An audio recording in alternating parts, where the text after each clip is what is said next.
రంగారెడ్డి జిల్లా రాజేంద్రనగర్లో ద్రాక్ష ఫెస్టివల్ ఘనంగా ప్రారంభమైంది. కొండా లక్ష్మణ్ బాపూజీ ఉద్యాన విశ్వవిద్యాలయంలో గ్రేప్ రీసెర్చ్ సెంటర్లో ఈ ఫెస్టివల్ జరుగుతోంది. తెలంగాణ రాష్ట్ర ప్రభుత్వం ప్రజాపాలన ప్రగతి ప్రణాళిక 99 రోజుల కార్యాచరణ ప్రణాళికలో భాగంగా ఈ ఫెస్టివల్ నిర్వహించారు. రైతులను ఆహ్వానించి వారికి అవగాహన కల్పించారు.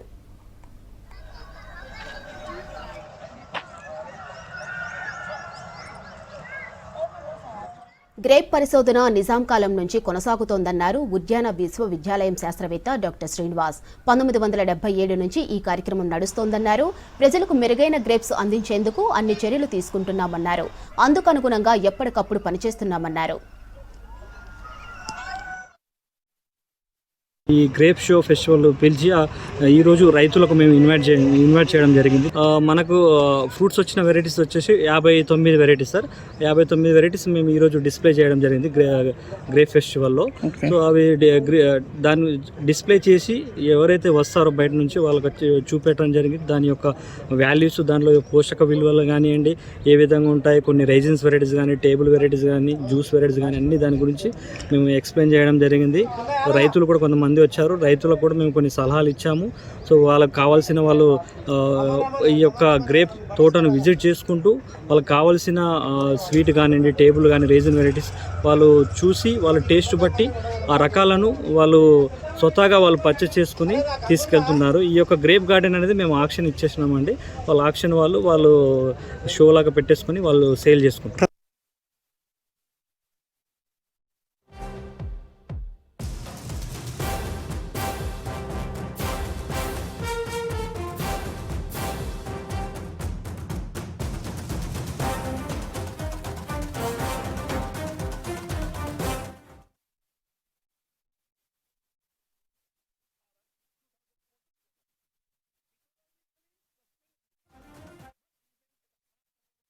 గార్డెనింగ్కి 7 to 8 years నుంచి వస్తున్నామండి.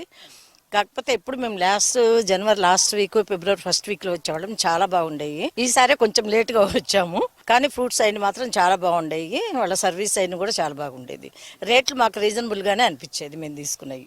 నాకైతే మాత్రం వైట్ గ్రేప్స్ కంటే కూడా బ్లాక్ గ్రేప్స్ బాగా ఇష్టంగా అనిపించేది.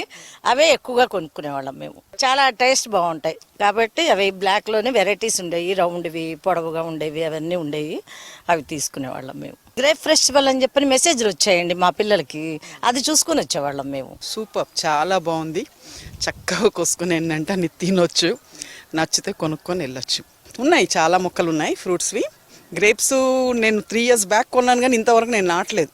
ఎందుకంటే గ్రౌండ్ నుండి తీసుకోవాలన్న ఐడియాతో పెట్టా. ఇప్పుడు ఇంకా 2 మొక్కలు కొనుక్కెళ్ళి 3 మొక్కలు పెడతాను జూన్లో. But enjoying grapes. 56 రకాల గ్రేప్స్ ఉంటాయండి. ప్రతి 3 స్టేషన్లకు ఒక గ్రేప్ వెరైటీ ఉంటుంది. కాకపోతే మాకు సేల్స్ ఎక్కువ మాత్రం ఒక 10 వెరైటీస్కి సేల్స్ ఉంటాయి. అన్నీ ఫస్ట్ తొందరగా వస్తే అన్ని వెరైటీస్ టేస్ట్ చూడొచ్చు అందరు ఖచ్చితంగా. అది సాల్వా ఉంటుంది, ఒకటి రెడ్ లోబ్ అని ఉంటుంది. రెడ్ లోబ్ అనేది చాలా తక్కువ పంట వస్తుంది. అది కొంచెం కాస్ట్లీ కూడా ఉంటుంది. చాలా ఇంట్రెస్ట్ చూపిస్తారు తెలిసిన వాళ్ళు. ఆ ఫ్రూట్ కోసం తెలిసిన వాళ్ళు అయితే చాలా ఇంట్రెస్ట్ చూపిస్తారు. కిస్మిస్ వెరైటీ ఉంటాయి, చాలా కొన్ని రకాలు ఉంటాయి. చూస్తే మీకు అర్థమవుతుంది. అది ఎక్స్పీరియన్స్ ఉన్న సిబ్బంది ఉంటారు మా ఆఫీస్లో. వాళ్ళతో ఎర్లీ మార్నింగ్ కట్ చేసి పెడుతున్నాం. కట్ చేసి ఇక్కడ సేల్స్ కౌంటర్లో అన్ని వెరైటీస్ లైన్గా పెడుతున్నాము. వచ్చి సేల్స్ చేసుకొని వెళ్ళిపోవచ్చు, చూసి సేల్స్ చేసుకొని వెళ్ళిపోవచ్చు. మేము 5 సంవత్సరాల నుంచి మేమే చేస్తాము. ప్రభుత్వ పరంగా టెండర్లు అవుతుంటాయి. మా ఆలోచన ప్రకారం మేము టెండర్ దక్కించుకొని మేము చేస్తూ ఉంటామండి. పబ్లిక్ ఏంటంటే పిల్లలకు చూపించడం కోసం ద్రాక్ష తోటలు హైదరాబాద్లో లేవు. అప్పుడు ఓకే గగన్పాడు ఇక్కడ ఉండేది, ఇప్పుడు అన్నీ కనుమరుగైపోయినాయి. కాబట్టి పిల్లలకు మెయిన్గా ద్రాక్ష తోట చూపించాలి అన్న ప్రత్యేకత స్కూల్స్ వాళ్ళు గిట్ట బస్సులలో కూడా స్కూల్స్ పిల్లల్ని తీసుకొని వస్తారు. ద్రాక్ష తోట చూడాలి ఖచ్చితంగా అని చెప్పేసి పబ్లిక్ చాలా ఇంట్రెస్ట్ చూపిస్తారు. శనివారం ఆదివారం వస్తే చాలా పబ్లిక్ ఉంటారు. మాకు పార్కింగ్ అక్కడ వరకు వెళ్ళిపోతుంది. పార్కింగ్ ఆ రోజు స్పెషల్గా 2 సెక్యూరిటీ గార్డులను పెట్టి మేము పార్కింగ్ కూడా ఏర్పాటు చేసినాం. ఇంకా నెల రోజులు ఉంటుందండి. తొందరగా ఫ్రూట్స్ అయిపోతే మేము మీడియా ద్వారా మేము చెప్పేస్తాం క్లోజ్ అయిపోయిందని. 1 నెల వరకు అయితే ఉంటుందండి. ఇంకా తోటలు ఉన్నాయి. ఇంకా ఒకసారి పంట రాదు కాబట్టి ఎండ ఎక్కువ అయిన కొద్దికి పంట వస్తూ ఉంటుంది. 10 రోజులకు ఒక పంట కొంచెం స్వీట్గా అవుతూ ఉంటుంది. దాన్ని బట్టి మా సిబ్బందితో కట్ చేయించి మేము సేల్ చేయడం జరుగుతుంది.